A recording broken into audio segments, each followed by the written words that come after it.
కాలేజీకి వచ్చామా, పాఠాలు విన్నామా, వెళ్ళామా? ఇలా అయితే ప్రస్తుత ఆధునిక యుగంలో ఉద్యోగం దొరకడం చాలా కష్టం. మారుతున్న కాలానికి అనుగుణంగా కొత్త సాంకేతికతలను అందిపుచ్చుకుంటూనే కొలువులు దొరికేది. ఈ నేపథ్యంలోనే కూటమి ప్రభుత్వం రాష్ట్రంలోని ఐటీఐలను ఆధునికీకరణ దిశగా అడుగులు వేస్తోంది. మారుతున్న పరిశ్రమల అవసరాలకు తగ్గట్లుగా విద్యార్థుల్లో నైపుణ్యాలను పెంపొందిస్తున్నాయి, విదేశీ భాషలను నేర్పిస్తున్నాయి. ఫలితంగా గతంలో ఎన్నడూ లేనంతగా ఐటీఐ విద్యార్థులకు ఉపాధి అవకాశాలు తలుపు తడుతున్నాయి.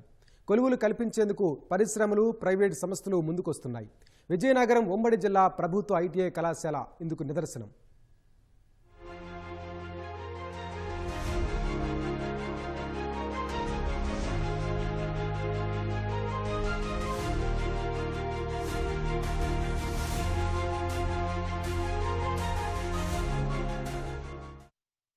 ప్రభుత్వ ఐటీఐలంటే కాలం చెల్లిన కోర్సులు, శిథిల భవనాలే గుర్తుకు వచ్చేవి.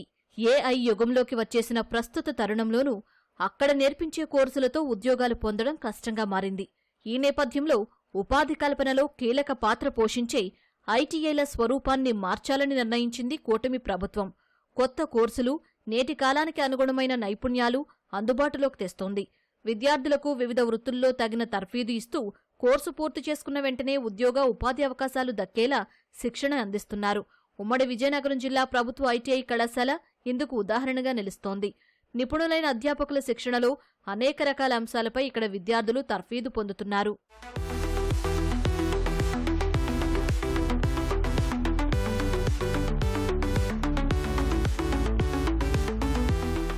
రాష్ట్రంలోని ఐటీఐలలో ఇప్పటివరకు బోధిస్తున్న కోర్సుల స్థానంలో ఆధునిక సాంకేతికతతో కూడిన కోర్సులు తీసుకువస్తున్నారు. ప్రధానంగా పరిశ్రమలకు సంబంధించిన ట్రేడ్లను పరిచయం చేస్తూ సాంకేతిక విద్యాశాఖ విద్యార్థుల శిక్షణ కోసం 6 రకాల కోర్సులు రూపకల్పన చేసింది. ప్రస్తుత అవసరాలకు అనుగుణంగా వాటిని తీర్చిదిద్దింది. పరిశ్రమల నిర్వహణ, పరికరాల నియంత్రణ, కర్మాగారాల్లో తీసుకోవలసిన జాగ్రత్తలు, rolling mill operation, steel making and casting, chillers and cooling towers operation కోర్సులు ప్రవేశపెట్టారు. ఆయా కోర్సులకు సంబంధించి ఇప్పటికే ఉమ్మడి విజయనగరం జిల్లాలో విజయనగరం, బొబ్బిలి, రాజాం, సాలూరు, భద్రగిరి, సీతంపేట కళాశాలలను ఎంపిక చేశారు. లీడ్ రోల్ వహించే పారిశ్రామికవేత్తల ఆధ్వర్యంలో తరగతులు జరుగుతున్నాయి. ప్రభుత్వ ఐటీఐ విద్యార్థులు విదేశీ ఉద్యోగ అవకాశాలను చేజిక్కించుకునేలా జర్మన్ భాషను నేర్పిస్తున్నారు. గత 14 వారాల నుంచి జర్మన్ క్లాసులు అవుతున్నాయి. మేము అందరం నేర్చుకుంటున్నాము జర్మన్ క్లాస్. సో ఇది ఎందుకు ఏర్పాటు చేశారంటే, ఇప్పుడు జర్మనీ వెళ్ళి జర్మనీ లాంగ్వేజ్ నేర్చుకోవడానికి ఏర్పాటు చేశారు. నెక్స్ట్ మాకు 3 లాంగ్వేజెస్గా నేర్పుతున్నారు: తెలుగు, హిందీ, ఇంగ్లీషు. అది కూడా ఒక విర్చువల్ క్లాస్లో మాకు నేర్పుతున్నారు. డీజిల్ మెకానిక్ గ్రూపులు ఎందుకు తీసుకున్నానంటే, ఆటోమొబైల్ వర్క్షాప్ గురించి మాకు ఇంట్రెస్ట్ ఉండి, అలాగే హైదరాబాద్లో క్యూసై కంపెనీస్ మొన్న ఆల్రెడీ మా క్లాస్ నుండి 15 మంది టైసీ కంపెనీకి వెళ్ళారు. వాళ్ళు వచ్చిన తర్వాత మాకు కూడా పంపిస్తారనేసి ప్రిన్సిపల్ సార్ మాకు చెప్పారు. అలాగే ఇక్కడ కూడా మాకు సార్ టీఓ సారు అలాగే అడ్వైజ్ చాలా ముందుండి ఇలా చేయండి, అలా చేయండి అని అనేక విధాలుగా సలహాలు ఇస్తూ ఉంటారు. సో అలాగా మేము ప్రిపేర్ అవుతాం ఎంప్లాయబుల్ స్కిల్స్ వీటి గురించి. ఐటీఐ విద్యార్థుల్లో సాంకేతికతతో పాటు సృజనాత్మకత పెంపొందించడంపై ప్రభుత్వం దృష్టి సారించింది. తద్వారా ఉద్యోగ, ఉపాధి అవకాశాలు దక్కేలా చేయడమే ధ్యేయంగా ముందుకు సాగుతోంది. ఐటీఐల్లోని వర్క్షాపుల్లో పలు ట్రేడుల్లో వారికి అసిస్టెంట్ ట్రైనింగ్ ఆఫీసర్ల పర్యవేక్షణలో యంత్రాలు, టూల్స్ సహాయంతో అవగాహన కల్పిస్తున్నారు. మారుతున్న పరిస్థితులకు అనుగుణంగా ప్రస్తుత ప్రపంచంలో ఎదురవుతున్న పోటీ తట్టుకుని ధీటుగా నిలిచేలా తర్ఫీదు ఇస్తున్నారు. వర్చువల్ తరగతులు నిర్వహిస్తున్నారు. వివిధ ట్రేడ్లకు సంబంధించిన యంత్రాలు, పరికరాలు ఆన్లైన్ ద్వారా ప్రత్యక్షంగా చూపిస్తూ నైపుణ్యాలు పెంపొందిస్తున్నారు. విజయనగరం ఐటీఐ కళాశాలలో రాష్ట్రంలోని 33 ఐటీఐ కళాశాలల్లో ఎక్కడి నుంచైనా తరగతులను విద్యార్థులు వినేలా ఏర్పాట్లు చేశారు. సహాయ శిక్షణ అధికారి ఆయా ట్రేడ్ల వారీగా సబ్జెక్టులను బోధించే విధానాన్ని ఇంటరాక్ట్ ప్యానెల్ ద్వారా ప్రత్యక్షంగా పర్యవేక్షిస్తున్నారు. ఈ విర్చువల్ క్లాసెస్ కాన్సెప్ట్ అనేవి మన డైరెక్టర్ గారు, ఎంప్లాయ్మెంట్ అండ్ ట్రైనింగ్ డైరెక్టర్ గారు, అన్ని ఐటీఐలకి ఉన్న స్టాఫ్ సరిపోక పిల్లలందరికీ నాలెడ్జ్ అనేది వెళ్ళట్లేదని తెలిసి ఈ కాన్సెప్ట్ని ఇంట్రడ్యూస్ చేశారు. దీనివల్ల ఏంటంటే, ఎక్కడైతే స్కిల్డ్ ఇన్స్ట్రక్టర్స్ ఉన్నారో వాళ్ళ చేత క్లాసులు చెప్పించి దగ్గర 38 ఐటీల దాకా ఈ విర్చువల్ క్లాస్ కాన్సెప్ట్ని పెట్టి ఎవరైతే స్కిల్ ఇన్స్ట్రక్షన్స్ ఉన్నారో ఆ ఇన్స్ట్రక్షన్స్ చేత అక్కడ ఉన్న పిల్లలకు కూడా వేరే చోట ఉన్న పిల్లలకు కూడా క్లాసులు అర్థమయ్యేటట్టుగా చెప్పించి తద్వారా అందరికీ సబ్జెక్ట్ అందేటట్టుగా మన డైరెక్టర్ గారు ప్రోత్సహించారు. ఐటీఐ విద్యార్థులకు కొత్త తరం కోర్సులు పరిచయం చేయడం ద్వారా భవిష్యత్తును ఉన్నతంగా తీర్చిదిద్దాలని కూటమి ప్రభుత్వం భావిస్తోంది. ఇందులో భాగంగా సోలార్, డ్రోన్, ఏఐ, విద్యుత్ వాహనాలకు సంబంధించిన సాంకేతికతపై శిక్షణ నిమిత్తం ల్యాబ్లను అందుబాటులోకి తీసుకొచ్చింది. సౌర విద్యుత్ అంశాన్ని చదువులో భాగం చేశారు. ఎలక్ట్రీషియన్, ఎలక్ట్రానిక్స్ ట్రేడ్ల విద్యార్థులకు సౌర విద్యుత్పై శిక్షణ ఇస్తున్నారు. దీంతో విద్యార్థులు భానుడితో దోస్తు చేస్తూ ఉపాధి అవకాశాలు అందిపుచ్చుకుంటున్నారు. సోలార్ ఇన్స్టలేషన్ నేర్చుకున్నాం సార్.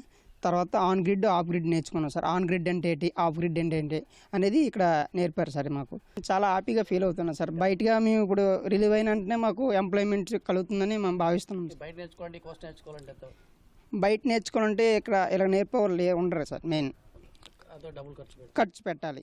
ఇక్కడ జాయిన్ అయినప్పటి నుండి ప్రతి వెల్డింగ్ కానీ కటింగ్, ఫిట్టింగ్ ప్రతిదీ ఇక్కడ నేర్చుకున్నాం సార్. ఇన్ప్లాంట్ ట్రైనింగ్ కూడా బాగా 3 నెలలు పంపిస్తారు సార్. ఫస్ట్ ఇయర్లో, సెకండ్ ఇయర్లో మా సార్ మాకు ప్రతిదీ నేర్పిస్తారు సార్. మేము ఈ మధ్య ఇన్ఫినిటీ క్యూబ్ కూడా చేసాం సార్. కలెక్టర్ గారికి కూడా గిఫ్ట్ ఇవ్వడం జరిగింది సార్. మాకు ఇన్ప్లాంట్ ట్రైనింగ్ వల్ల డిసిప్లిన్ ఒకటి వస్తుంది సార్. మెయిన్ ఇకతోటి ఏంటంటే మనకి వర్క్ అనేది కంపెనీలో ఎలా ఉంటుంది అనేది నేర్చుకోవచ్చు సార్. మనకి ఐటీఐల నవీకరణకు సర్కారు కార్పొరేట్ సామాజిక బాధ్యత ద్వారా కూడా కృషి చేస్తోంది. విజయనగరం ఐటీఐ కళాశాలలో వివిధ కంపెనీలు ఇచ్చిన నిధులతో ల్యాబ్లను నిర్మించారు. మరోవైపు ఐటీఐ విద్యార్థులకు జిల్లా స్థాయిలో అప్రెంటిస్ అవకాశాలు కల్పించేందుకు చర్యలు తీసుకుంటున్నారు. ఇంప్లాంట్ ట్రైనింగ్ పరిశ్రమల కోర్సులతో యువతకు ఉపాధి అవకాశాలు మెరుగవుతున్నాయి. కొత్త ప్రతిపాదనలతో ఐటీఐలో మౌలిక సదుపాయాలు పెరుగుతున్నాయి. ఫ్యాకల్టీతో పాటు ఇతర సౌకర్యాలు అందుబాటులోకి వస్తున్నాయి. గత 3 సంవత్సరాల క్రితంకి ఇప్పటికీ మన ఐటీఐల్లో గణనీయమైన మార్పు వచ్చింది. పిల్లలు శిక్షణ విషయంలో కానీ, అలాగే ఇన్ప్లాంట్ ట్రైనింగ్స్ మీద కానీ, అలాగే వాళ్ళకి ప్లేస్మెంట్స్ కానీ, అప్రెంటిస్షిప్లు కానీ, విజయనగరం జిల్లాకి సంబంధించి ఇప్పటికే పిల్లల్ని సుమారుగా ఇన్ప్లాంట్ ట్రైనింగ్ కొరకు ఉమ్మడి జిల్లాలో ఇప్పటికే ఇన్ప్లాంట్ ట్రైనింగ్కి సంబంధించి దగ్గరగా హైదరాబాద్ అండ్ శ్రీ సిటీల్లో కూడాను పిల్లల్ని మేము ఎంగేజ్ చేయడం జరిగింది. ఎవరికీ లేని విధంగాను మాకు ప్రభుత్వం కల్పిస్తున్న సదుపాయాలు ఏంటంటే చదువుతున్న పిల్లలకు కూడాను స్టైఫండ్లు కంపెనీల ద్వారా ప్రొవైడ్ చేసేటట్టు ఏర్పాట్లు చేస్తున్నారండి. ప్రభుత్వ ఐటీఐ కళాశాలల్లో మనీ అనే కొత్త విధానం అమల్లోకొచ్చింది. ఆన్ జాబ్ ట్రైనింగ్ అనే ఈ విధానంలో electrical, electronics, fitter, diesel mechanic, instrument mechanic కోర్సుల్లో విద్యార్థులు శిక్షణ పొందుతున్నారు. ఓజేటీలో మొదటి శిక్షణాకాలంగా పరిగణిస్తూ నెలకు గరిష్టంగా 15,000 వరకు అందిస్తారు. తర్ఫీదు అనంతరం పరీక్ష నిర్వహించి సాధించిన మార్కుల మేరకు రెగ్యులర్ ఉద్యోగులుగా తీసుకుంటున్నారు. ప్రారంభంలో నెలకు కనిష్టంగా 15,000 రూపాయలతో పాటు ఇతర అలవెన్సులు లభిస్తాయి. ఇలా విజయనగరం ఐటీఐ నుంచి 2 ఏళ్లలో 188 మందిని ఓజేటీ శిక్షణకు పంపగా అందరికీ కొలువులు దక్కాయి. ఆఖరి విద్యా సంవత్సరం విద్యార్థుల్లో 6-3 ఉద్యోగాలు పొందినవారు సైతం ఉన్నారు. ఒకవైపు ఐటీఐ సబ్జెక్టులు చదువుతూ ప్రాంగణ ఎంపికలకు కళాశాల అధ్యాపక బృందం సన్నద్ధం చేయడంతో ఇది సాధ్యమవుతోంది. ఇప్పుడు కోడింగ్ అన్న ఉన్నాయి, వెబ్ డిజైనింగ్లో HTML ఉంది, చాలా మటుకు పైథాన్ కోడింగ్ రీసెంట్గా నేర్చుకుంటున్నాము. ఆ ప్రాక్టీస్ చేయడం వల్ల నాకు 2 జాబ్స్ అనేవి వచ్చాయి. శాంసంగ్ కంపెనీలో ఒకటి వచ్చింది, శ్రీకళాష్లో ఒకటి వచ్చింది. ఓజీటీ అనేది చాలా 3 మంత్స్ వెళ్ళాం. 3 మంత్స్లో చాలా ఫుడ్ అనేదిగా అక్కడ నెక్స్ట్ అక్కడ చెప్పే టీచింగ్ మొత్తం అంతా చాలా బాగుంది. దానివల్ల ఇంకా ప్లేస్మెంట్ అనేది మాకు చాలా బాగా వచ్చింది అని చెప్పి నాకు 3 జాబ్స్ వచ్చాయి. 3 జాబ్స్లో హైయెస్ట్ పేడ్ 24,000 వచ్చింది నాకు. ఐటీఐలను హబ్, స్పోక్ అనే 2 విభాగాలుగా విడగొట్టారు.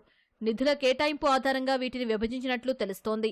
హబ్ విభాగంలో ఎంపికైన కళాశాలలకు 5 ఏళ్ల ప్రణాళికలో భాగంగా 81 కోట్లు, స్పోక్ కింద ఉన్న వాటికి 40 కోట్లు కేటాయిస్తారు. 50:33 నిష్పత్తిలో కేంద్ర రాష్ట్ర ప్రభుత్వాలు నిధులను భరిస్తాయి. ఉమ్మడి విజయనగరం జిల్లాలోని అన్ని ప్రభుత్వ ఐటీఐలు స్పోక్లో స్థానం సంపాదించాయి. ఉత్తరాంధ్రలో శ్రీకాకుళం, విశాఖ జిల్లాల్లో ఒక్కో ఐటీఐ హబ్ విభాగంలో చేరాయి.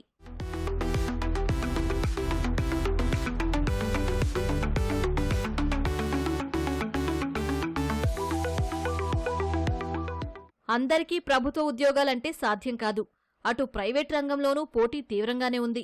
ఈ నేపథ్యంలో విద్యార్థులను వృత్తి నిపుణులుగా తీర్చిదిద్దడంలో ఒకప్పుడు కీలక పాత్ర పోషించిన ఐటీఐలకు పూర్వ వైభవం తెచ్చే దిశగా కూటమి ప్రభుత్వం చేస్తున్న కృషికి తగిన ఫలితం దక్కుతోంది. ఇందుకు విజయనగరం ఐటీఐలో అందిస్తున్న శిక్షణ, అక్కడి విద్యార్థులకు దక్కుతున్న ఉద్యోగాలే నిదర్శనం.